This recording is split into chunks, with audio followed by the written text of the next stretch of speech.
Well, Mike D, the referee, is here to help you.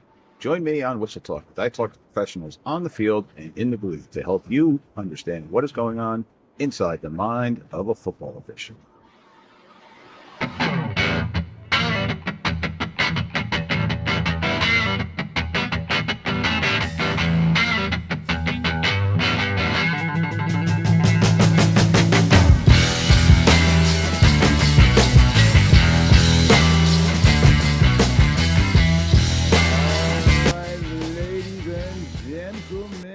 Welcome once again to another episode of Whistle Talk. I am Mike D, the referee, being joined once again by my buddy from Oklahoma, wearing his Sooner shirt, proud Sooner Nation, Mr. Daniel Chamberlain. What's going on, Daniel? How are you today? Oh man, another wonderful day, brother. It's last day of school for my kid, so he skipped, played hooky the last day. He turned 7 yesterday, so his birthday gift, one of them was no school for you. That's an awesome birthday gift. My birthday comes up in about a month from now that we're recording, but I'll be in the middle of finals at that point in time, so I can't take those days off. But it's a good birthday present for me, knowing that graduation is right around the corner. So, for sure. So Daniel's joining us once again for another episode here, going into our NFHS rules tonight. We are going to talk about rule number 4 in the NFHS book. So we're going to be talking about putting the ball in play, dead ball, spots, different things like that. This one is a relatively short and easy one, which I say all the time. And then Daniel asked me an awesome question, and I'm like, and that's why we got him here. But before we get going, I want to throw it back out there to everybody again. Please hit those those subscribe buttons if you're enjoying what you're listening to. Helps out with those silly algorithm thingamabobber-jobbers that I still have no idea what the heck they are, but they tell us that they're good for us, good for the podcast world. So hit those like buttons, hit those subscribe buttons. Give me a thumbs up, give me a thumbs down, give me a comment, give me a review. Same thing on Daniel's shows. You can find Mr. Chamberlain multiple spots. I'll let him throw that out there to you. Yeah. The Football Coaching Podcast is my the primary show that I say primary. I'm doing them both now all the time. So Football Coaching Podcast with Joe Daniel. You can find me at the Coaching 101 Podcast. I'm over there with Kenny Simpson. Got a lot of fun stuff going on. Season 6 just started a couple days ago, so lots of good stuff going on there. What else? Chamberlain Football Consulting, which is where I'm just helping youth coaches generally, but any coach really, install new fun stuff, do film study, problem solving, breakdown film, whatever you need to do.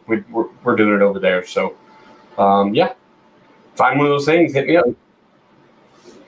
Yep. Once again, hit those like and subscribe buttons on Daniel's shows too.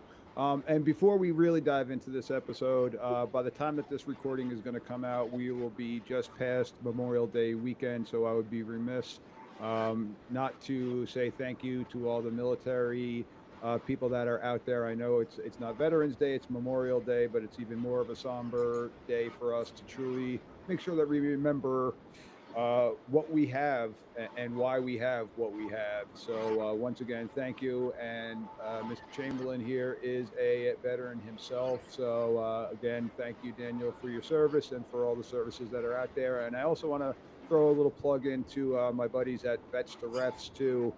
They're doing an excellent job of getting the veterans involved in the officiating world. And I know there's also some coaching worlds too that they're working with. So but once again, thank you to all the military people that are out there, and hopefully you're remembering why Memorial Day is there, and it's not just the beginning of summer. So hopefully you had a good weekend.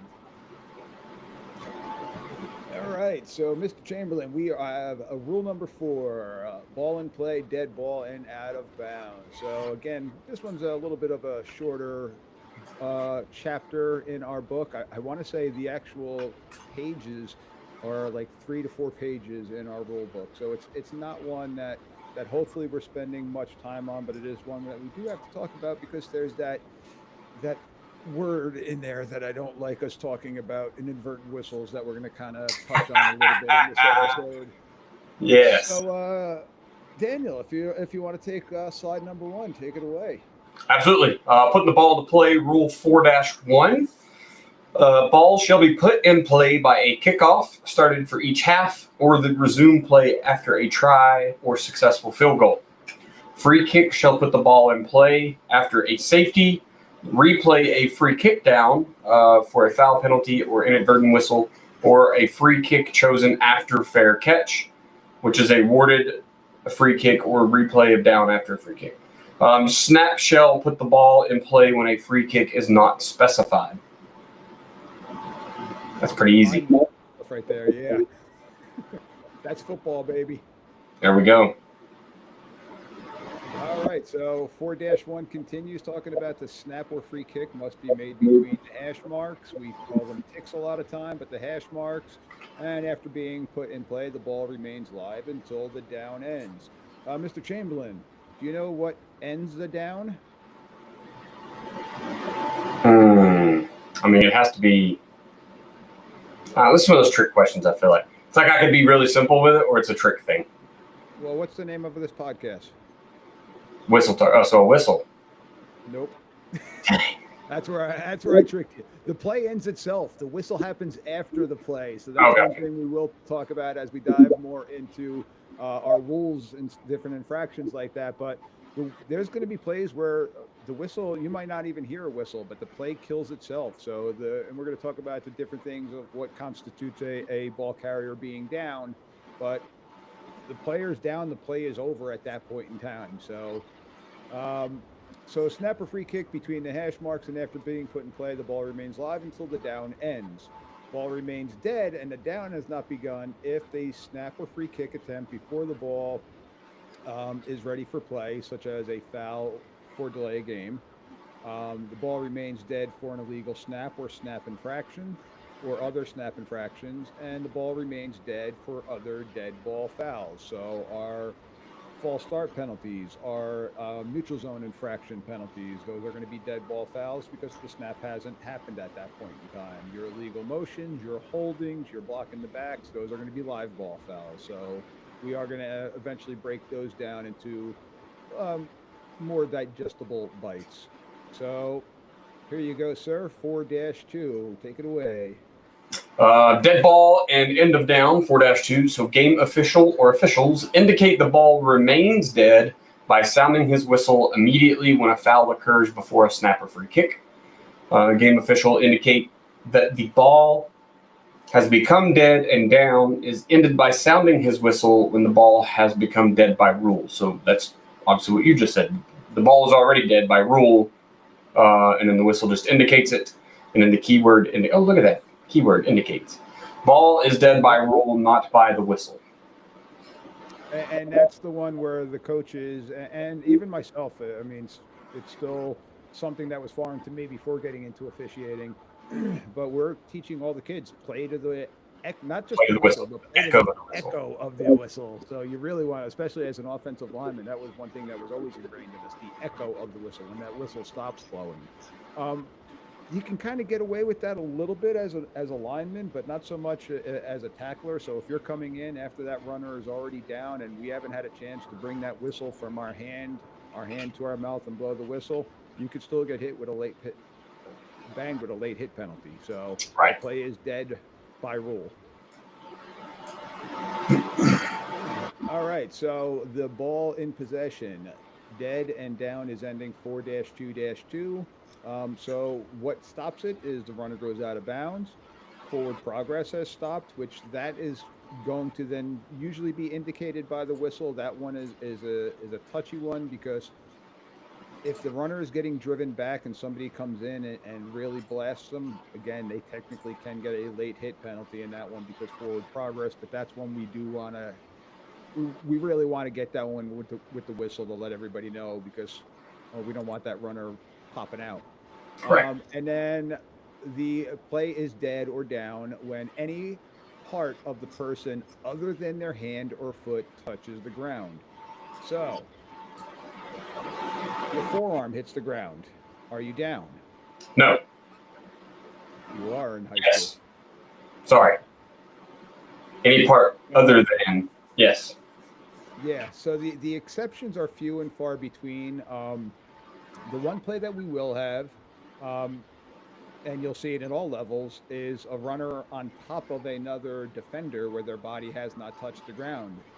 We've seen it with very smart ball carriers of continuing their legs going, their leg drive, and popping right up, putting their hand on the ground, popping up, and continuing going.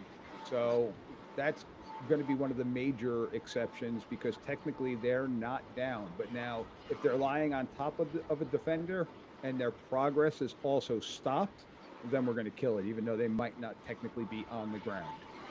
So the back of the hand used to be a big point. I can remember when I was younger, the rule book says anything but your hand or foot is the back of your hand to make you down or not.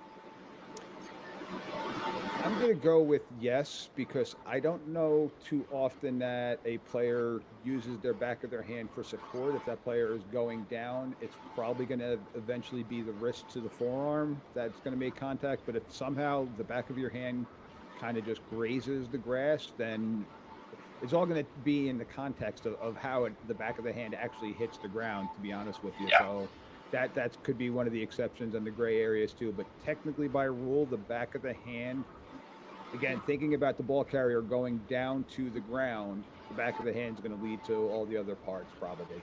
So if they are just able to brace themselves with the back of their hand, we're going to call it the wrist most likely. Gotcha. All right, so some of the other exceptions here, and these ones are key ones here. So exceptions to the body part on the ground other than the hand or foot, and this is going to come into our field goal and extra point type of scenarios.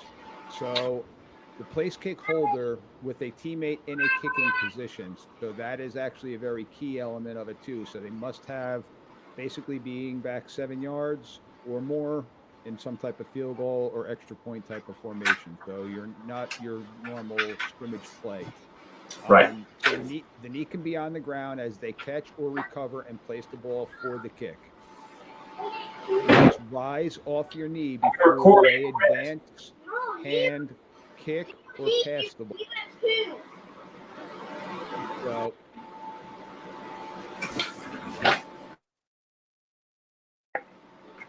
So with that one again, knee on the ground, when you catch or recover and place the ball, you're good.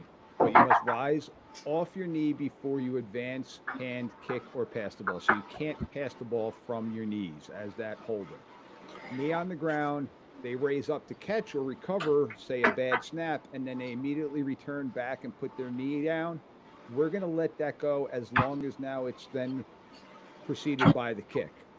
So you must rise off your knee again before they can advance and kick. The ball becomes dead. Okay, give me just 1 second.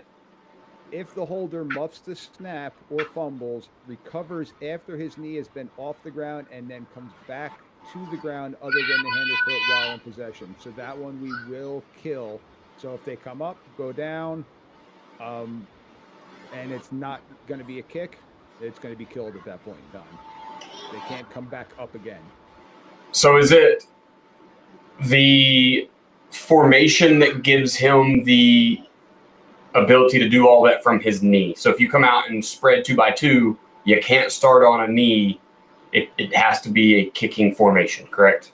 Correct. Yep. And it's the same thing now when you talk about the centers being protected in the center in the long snapping position. So the same kind of concept you could kind of play into that. Awesome. Now, one of them that is not true now is if it's the punter. If it's a low snap and the punter goes down to catch the ball and they catch the ball on their knee, we're blowing it dead right then and there. They cannot then rise up to kick it. So it's going to be for your field goal extra point type of kick.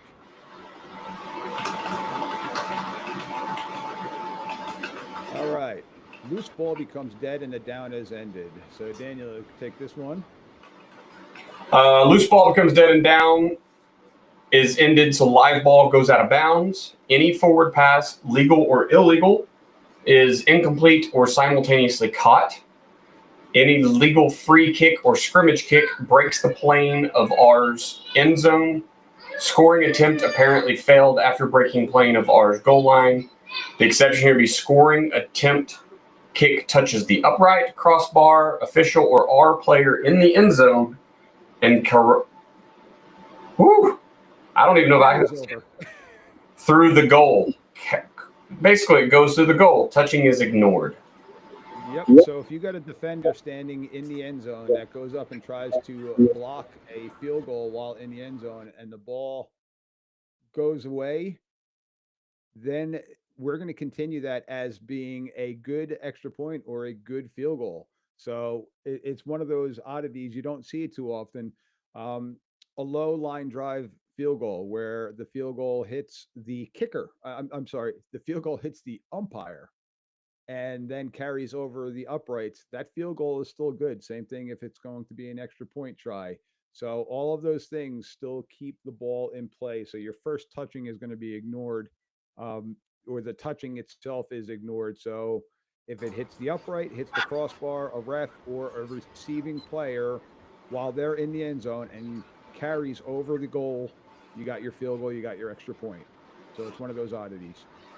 Very, very odd. Those are the ones you got to read 2 or 3 times, and like you almost need diagrams for that one. Yeah, and I'll be honest with you, I don't know that I've ever seen that one. I have seen it off of the umpire. I've seen the umpire get drilled. Luckily, I'm going to knock on some fake wood on my desk here that it was not me, but I have seen the umpires get blasted with the ball, but it didn't go through the uprights. All right, so if I run one of my guys down there, and my kicker is 5 yards short, and my guy volleyball from the end zone, volleyballs it through, does it count or no? Oh, it says that return team's go person. Yep. Can't be not your own player. If it touches a K player in ours end zone. So once again, if I sprint my K player into the end zone and volleyball it through, is that a good kick? No. Okay. I'm just trying to break the rules here. I just like it. I know. You're weaponizing.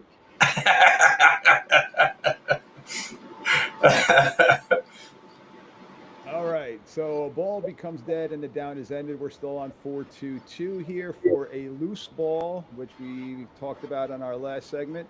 A loose ball will become dead if it is simultaneously caught or recovered by opposing players. Again, in this scenario, we talk baseball-wise, where a tie goes to a runner. We don't ever really have a simultaneously caught ball because the chances of 2 players going up and coming down to the ground at the exact same moment is pretty much impossible. Yeah. The ball will become dead if it lies on the ground motionless and no player is attempting to secure possession of it. So if the punt is just lying there and I'm the kicking team and we don't go and we don't down the ball, and the return team is just kind of ignoring the ball too, well, we're not just going to let the clock continue to wind and wind and wind. We're going to eventually kill it because the ball has stopped moving and nobody's making any type of attempt to get it. And the ball will become dead if it touches anything inbounds other than a player, substitute, replaced player, official, the ground, or authorized game equipment. And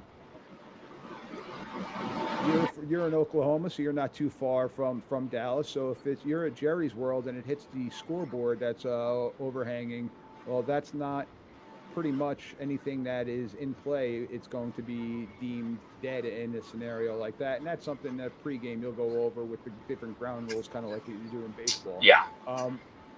One that I've almost seen, because they're coming more and more predominant around here, are the drones. If it hits a drone, it technically is going to be a dead ball at that point in time. So be mindful, or get a good drone flyer on 4th down if you're on defense to knock the ball down for you. Now, so I know in Jerry's World, that's a re-kick. If it's a punt, I don't know that anybody's throwing the ball that high, but I know that kicks, they just replay the down. Yep. Opposites NFL, but you're saying here, if you punt and hit a thing,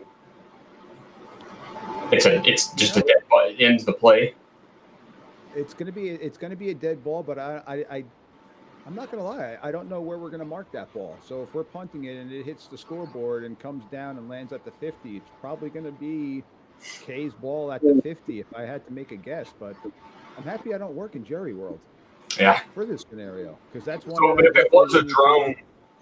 If it was a drone, let's say you're the visiting team, the home team has drones flying, you punt or throw or whatever and hit a drone, do you lose the down? or is there a replay clause? Because a clause, not cause, clause to replay the down. Or is that I'm gonna take this as a guess, but I'm gonna say that we're probably gonna replay the down. But I'm gonna look into that one because technically the drones should be in the offensive backfield so that it eliminates even this opportunity from happening. So even on kickoffs, they should be basically behind the play. But yeah, to be honest with you, I am not 100% certain on that one. So dang, I know the drones are relatively 3 seasons ago. Mm-hmm. I tried to fly a drone at a scrimmage, and the refs were like, "That's got to come down. That can't be in the stadium." Now I had my then attempt to get around the rules was have another person stand outside the fence, fly the drone outside the fence. And they still were like, we'll cease the scrimmage if that doesn't come down, period. And I was like, So they're new in Oklahoma, if you can even use them. I'm not even sure you can. Yeah, I would have to look at the exact ruling. So here in New Jersey, I know state association-wise, we are allowed to use them. And prior to it being allowed for the games, they were allowed to be used during practice. And technically a scrimmage was a practice, so we allowed them at our scrimmages. So that was one of the caveats with it, but now the state of New Jersey does allow them. Yeah, I wish ours would. That's kind of what we said, but the ref told me very bluntly that this is the same as a game. All game rules apply. Okay, it wasn't that big a deal. Now our youth level, where I'm at, our youth level will not allow it, even though we abide by NFHS rules for our youth game. The head of the youth association will not allow it for whatever reason. I know there are safety aspects with the drones. They can be dangerous because those propeller blades do whip around. But if you have a smart drone pilot, that should never be an issue. So right. But that's here nor there. All right, for kick plays, kickers, K. So the kick ball becomes dead or down for kick plays when K catch or recover a free kick anywhere. K catch or recover a scrimmage kick beyond the neutral zone. What if it's not beyond the neutral zone, Daniel? Then you can still advance the ball. Yep. So K is the first one to touch a scrimmage kick after it has come to rest beyond the neutral zone between the goal lines. If it's past the goal line, it's either going to be a touchback or a safety. I'm hoping it's not going to be a safety, that the punter didn't kick the ball backwards like my golf shots.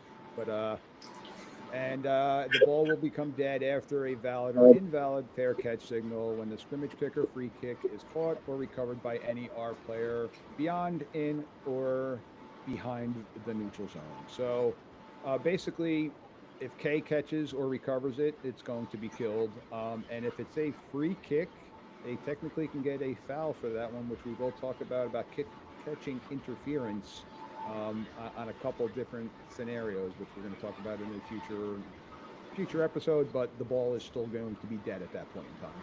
Perfect. All right. This one's a layup here for you. Yeah, let's knock it out here.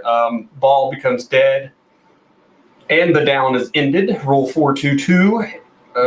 After any score occurs during a try, B secures possession, or it is apparent that kick has failed. B here being the defense or the team that's trying to defend the kick or try. So it's the saying, if they secure possession, whatever, interception, fumble recovery, whatever, the down, it's dead, right? You cannot advance that back. Yeah, and the more prevalent one is if they block the extra point. Yeah. Because the kids, and a good coach is going to train their kids scoop and score, block that field goal, scoop and score and go and make sure that we kill it. But yeah, the play is over at that point in time. The reason we want to make sure that it is apparent that the kick has failed, because if you block my extra point and I pick it up, I can still bring that in for a 2-point conversion. I'm going to come back to that. I want to read the rest of the list. I'm going to have a question. Helmet comes completely off the runner. And we've talked about that one before, where the, illegal participation versus the ball carrier with helmet. Prosthetic limb comes completely off the runner. Game official sounds his whistle inadvertently. We won't talk about that one very much. Okay, let's go back to during a try. Is a 2-point conversion considered a try? Yes. So if I intercept a pass on a 2-point conversion, can I return that for 2 points, or is the ball dead? The ball is dead in high school. Okay, thank you. That's all I have. Yep. And same thing in fumble. Yes. Type of turnover in that aspect. Okay. All right, so we've got the unholiness here, the inadvertent whistle, 4-2-3. An official blows their whistle inadvertently by mistake. Never want it to happen, but it's going to happen, especially if it's in the youth level. Get another toy. More. And when it happens, the ball that is live now becomes dead. The down ends. So here's the one that we got to talk about is what happens. What do we do in this situation? So there's 4 situations that will possibly happen, possibly 5. That's tough. So, yeah, if we blow an inadvertent whistle, the legal pass, snap, or kick is already in flight, we're going to replay the down. So for whatever reason, we blow the whistle and you're passing the ball, we're going to replay the down. Number 2 is a loose ball following a backward pass, fumble, illegal forward pass or kick. The team last in possession has the option to take the ball where possession was lost or replay the down. Now, I will tell you the majority of the time they're going to look to replay the down because where they lost possession, backward pass, fumble, that type of scenario, that's not a good spot usually where they lose it. Unless now it is a fumble where they are well beyond the neutral zone, they fumble it and the ball starts going back and we blow the whistle. The team that last had possession will get the ball back where it was lost. So if it's beyond the neutral zone, that could be to their benefit. If it's behind the neutral zone, either way, you're going to have an unhappy coach on one side or the other. Yeah, because if you're a triple option team and you're 20 yards downfield and flip the ball backwards and you get this whistle, that's not good, right? Like that's. Well, and that's where we want to really have that slow whistle, especially on those triple option teams, because baby, I'm very busy. I ran the triple option and we had the quarterback keep the ball, and well, the team thought the running back had the ball, and all of a sudden our quarterback is scampering down the sideline and the whistle is blowing. So we'll always remind ourselves, especially when we know we got an option team, see the ball before you blow the whistle. And this is going back to the play kills itself. When the down is over, it might not be a whistle on the play, because if we don't see where the ball is, you're a good triple option team, there's a good amount of time where the running back is just handing me the ball as the umpire in the middle of the field to replace it, and I don't blow the whistle. All right, inadvertent whistle, 4-2-3. The third option that coaches will have is the player in possession, team in possession has the option to take the result of the play, dead ball where the whistle was blown, or replay the down. So in that triple option scenario, that quarterback running down the sideline, they can choose to replay the down, or they can choose to take it. All right, you were 20 yards downfield, we'll take it there. Where it would have been an apparent touchdown, we can't give the apparent touchdown, we can only give you the 20 yards. And here's where it really gets fun. When a live ball foul occurs prior to the inadvertent whistle, the foul takes precedence and the penalty is administered from the basic spot. If accepted, if it's declined, we revert back to the other 3 options. So, yeah. Don't hold. And the last one is if you can play it off within reason, do that above all else. So, yeah, that's the deny. I didn't do it. What are you talking about? That's CYA. Yeah.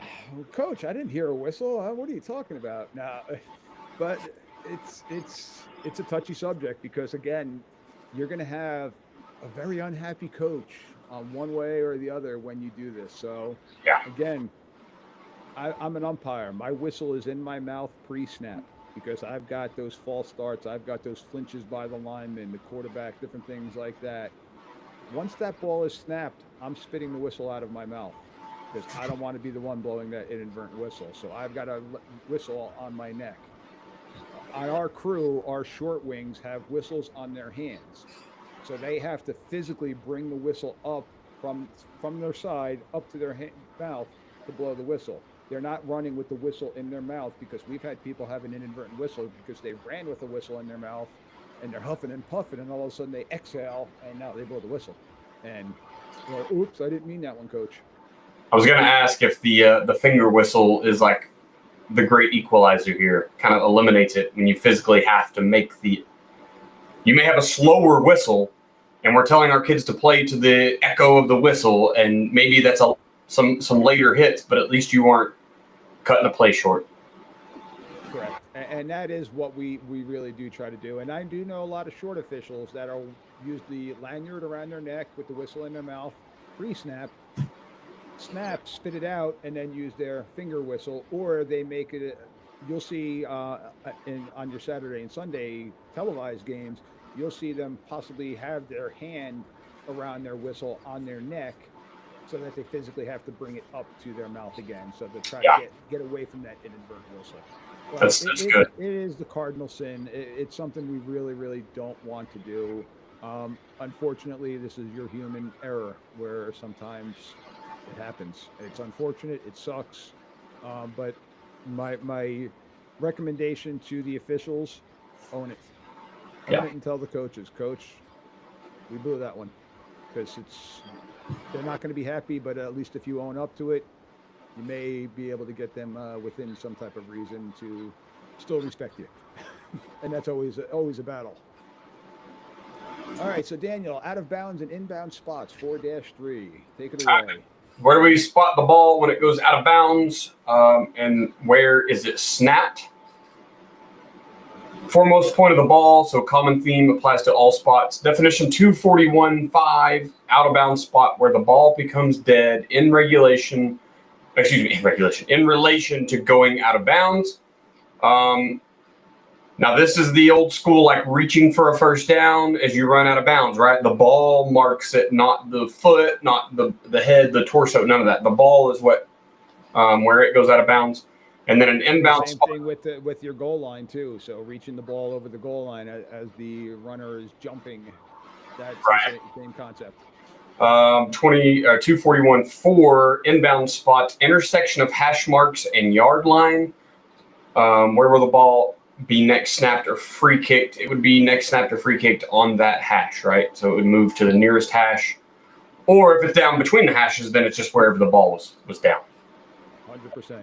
And so if there are any administrators that are out there, please, for everybody's sake, put hash marks on the field, because it is not mandatory for the hash marks to be in the middle of the field. They sometimes just have one intersecting line at each 5-yard mark, and then they get mad at us if we don't have the exact spot. And now all of a sudden we have 4 or 5 measurements that game, because, well, it's easy to know that, hey, they needed to get to the 44-yard line, but there's no 4-yard line. It's just a blade of grass, and now we got to measure it.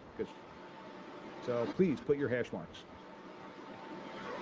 All right, so loose ball out of bounds. The out of bounds spot is the yard line through the foremost point of the ball. It's dead by touching a person that is out of bounds. So the out of bounds spots again is the foremost point where it is touched, and the runner goes out of bounds. It is the foremost point when a runner crosses the plane. And remember, when in possession, it's the person, not the ball. So if I go out of bounds, my foot goes out of bounds, but I'm keeping the ball in bounds, we are still out of bounds at that point in time. So that will signify what's going on with that. So, these are all pretty simple, luckily. Now, wait, can we go back to that last one? Because we just said the runner goes out. Remember, the when in possession, it's the person, not the ball. But we just said if you reach the ball, but it's where the person goes out of bounds. It's if I step out, not if the ball crosses the plane. But if you step out, if you are airborne, that's where you're going to be able to get it. So the forward progression is location of the ball. The calling of inbounds or out of bounds is based on the person. That's what we're saying. Yep, correct. And now, as we just mentioned, regarding the goal line, the out of bounds spot is beyond the goal line for a safety touchdown or a field goal. So you got to imagine our goal line just goes on for infinity. So it is a goal line extended. It's just going and going and going. So ball touches the pylon. It is out of bounds behind the goal line. Then the above rule will work. Rule 8 tells us whether the ball will be a safety, touchback, or field goal or touchdown. So different things like that. So regarding the goal line, again, you dive and your body is out of bounds, but you're reaching that ball and it crosses that proverbial goal line, we're giving you the touchdown. Right? And the same thing will happen if the ball is rolling on the ground. If say I'm running a toss sweep and I toss the ball and it goes awry and my running back doesn't catch the ball and the ball's now rolling and it hits the pylon, that's going to be considered in the end zone and out of bounds. So that scenario will end up as a safety. That's so tough. Don't do that. Yeah. All right. Where do we spot the ball inbounds? You kind of just mentioned this before. Ball becomes. Oh, is this me? Yep. Yeah. So ball becomes dead between the hash marks or penalty leaves it there. The ball stays dead at the dead ball spot, so we're not moving it to a hash. Ball becomes dead in the side zones, outside the nines as the, well, I guess it's not technical. That's the top of the numbers, huh? Oh, look at me. Yeah. Use terminology. I like it. Ball becomes dead in the side zones or penalty leaves it there. The ball goes to the nearest hash mark. Exceptions, a legal forward pass is incomplete, the previous spot and lateral position. So if I chuck it to the wide side of the field and it gets blown dead way over there in the side zone, it's still coming back to the old hash marker, the old spot. Replay of down due to inadvertent whistle, it goes back to where the ball was previously spotted. So if we have a penalty, let's say, well, that wouldn't be a replay down though. That would be a dead ball foul. I mean, that would be a loss of it. Never mind. I'm out of questions. Penalties. When enforcing yardage, lateral spot applies as well for inbound. Yep. And so now this one is going to be your key one that me as the umpire, when I'm marking off the penalties, say for a holding penalty, I need to know where that holding penalty was, because if we're going to replay it from the previous spot, then we're going to keep it on, say if you snap the ball from the left hash and we're going back from the previous spot, we're going to go back to the left hash. But if you gained yardage and that hold happened downfield and we're going from the spot of the foul, now I'm going to go from that spot. So the lateral spot is now going to move. So if you run that toss sweep to the right, you started on the left hash, or you running it to the wide side of the field, we might have the ball on the right hash, even though there's a penalty. So it could be a replay it down, 1st and 15 instead of 1st and 10 or 1st and 20. So that would be the scenario where we do need to make sure that we have the lateral spot in play. Perfect. All right, Daniel, you like this one. I'm going to let you take this one too. Yeah, so you may choose your inbound spot. So this is rule 446 and 447. So Team A may designate the spot from which the ball is put in play between the hash marks for a try. So if your kicker is notoriously pushes right or left, you can go opposite, or your 2-point play, you can choose to go from the left or right hash or left middle, whatever. Yep. On kickoff, so you can obviously put the ball wherever you want on a kickoff. After a safety, so that means when you're doing your free kick, right, Mike? So when you're coming out to do your free kick, your punt, if you will, after a safety, after a fair catch or a awarded fair catch. So if my guy comes out and fair catches on the left hash, but I want to run a play from the right hash, I have the choice to go ahead and move the ball over there. Yes, you do. That's a big one to remember, because we don't get to pick where the kicking team boots it, but we do get to pick where we run our next play from. After a touchback, so same thing, if you take a knee, if you catch the ball, I guess in high school, if you catch the ball in the end zone, it's an automatic touchback. The ball touches the end zone, it's automatic touchback. You can go wherever you want. And then the start of each series in overtime. So those are very good. Do y'all have one of those, how do you remember that? How do you tell people to remember which ones allow you to pick? To be honest with you, we don't. Oh. We don't really. I know it But unless a coach asks me specifically, I'm going to put the ball typically where the fair catch happened, or if it's a touchback, I'm going to put the ball in the middle of the field unless the coach specifically says, hey, can we move the ball to the left hash or to the right hash? Then I'll move it. And you see here with the Stars, this must be done before the referee blows the ready for play, which is then going to get your play clock going. Right. Not your game clock, but your play clock going. So once we get that ball set and ready to go and that play clock starts, well, now the coach can't say, oh, well, I wanted it on the left hash. Well, sorry, coach, we already blew it in. So Right. know what you want to do, especially it really does pertain a lot of times with your tries with the 2-point plays. A lot of teams have, depending upon if they have a righty quarterback or a lefty quarterback, a lot of 2-point plays are going to be some type of rollout action, bootleg, whatever it may be. Yeah. So they want to try to get it to a wide side of the field. So it definitely comes into play with that. After your touchback and the fair catch, we don't see often. Coaches don't typically remember that one, but it is a rule that is there. And this one, especially now when you get that free kick after a fair catch, you could place where you kicked that ball from. Absolutely. It's a big one. That is a good one. So now this also retains the offense retains this option after a dead ball foul or if the down is to be replayed. So you do get that if we have a replay of the down. So we had a replay the down. You can now come back and say, hey, I wanted a hash now. Now, I'm going to tell you, Daniel, I see the wheels going in your mind right now. There's a good amount of officials that are just going to place the ball down and go and blow the ready for play before you get that option. So what you're saying here, right away. What you're saying here is I come out, I receive a fair catch. I go to the right hash. I go out, I run a play, or I attempt to run a play. The defense jumps off sides. It's a dead ball foul. I can now switch it to the left hash to run another play. That's what you're telling me? Whew. Okay. Well, you got to write all these down, don't you? You better have a whole plaque of just rules. It's going to be crazy. There you go, coaches. When you start weaponizing and making defenses do stupid, then the defense definitely isn't going to do the same thing. They're on the wrong hash. Yeah.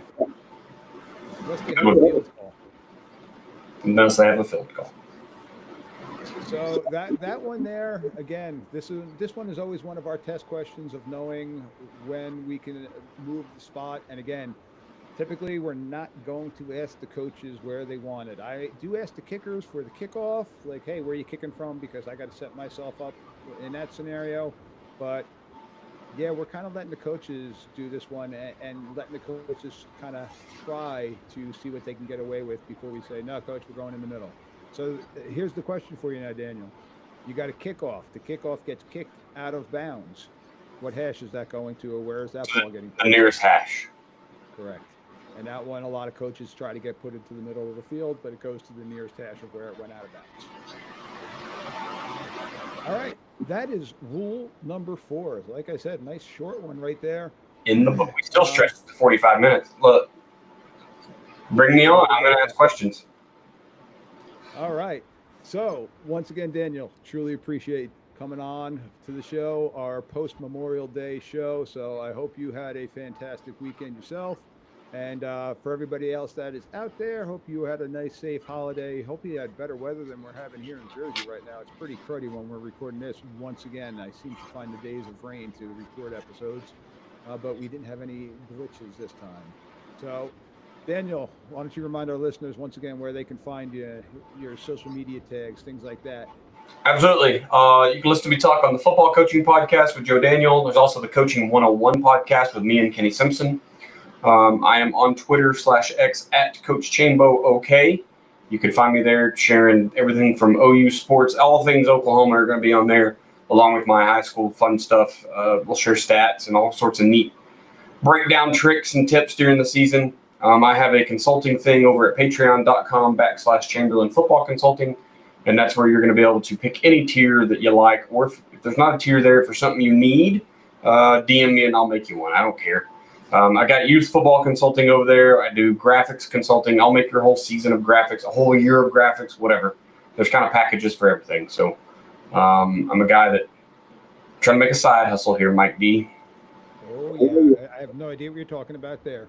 And ladies and gentlemen, you can find me at Mike D, the referee. Pretty much that's going to be the tag all across the board. Instagram, TikTok, YouTube. Find all those different spots. You could see some post-production clips and different episodes there's and some reminders there. So hit those like buttons, hit those subscribe buttons.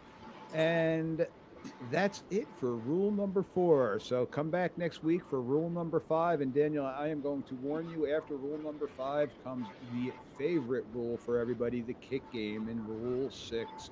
So we got a short one in rule 5, and then rule 6, we're going to kind of take a little bit more time on that one.